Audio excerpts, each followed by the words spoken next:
2009 সালে চট্টগ্রামের রাউজানে একটি পুরনো স্কুল ভবনে ঘটে এক ভয়ঙ্কর বাস্তব ঘটনা, যেটা আজও এলাকার মানুষ ভুলতে পারেনি।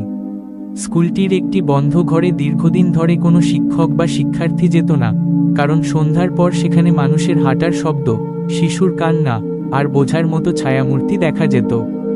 এক রাতে সাহসী এক দারোয়ান নির্ভয়ে পাহারা দিতে গিয়ে সেই ঘরের সামনে দাঁড়ায়, কিন্তু হঠাৎই ঘরের দরজা নিজে নিজে খুলে যায় এবং ঘরের ভেতর থেকে একটা কালো ছায়া তাকে টেনে নেয়। পরদিন সকালে দারোয়ানকে পাওয়া যায় স্কুল মাঠে অজ্ঞান অবস্থায়, তার গায়ের জামা ছিঁড়ে গেছে আর মুখে শুধু একটাই কথা, ও বলছে, আমি ফিরে যাই, নয়তো সবার শেষ। এরপর থেকেই স্কুল কর্তৃপক্ষ সেই ঘর তালাবদ্ধ করে রাখে, আর সূর্য ডোবার পর কেউ সেদিকে যেতে সাহস করে না। এই ঘটনা এখনও এলাকাবাসীর মধ্যে গা ছমছমে ভয় জাগায়।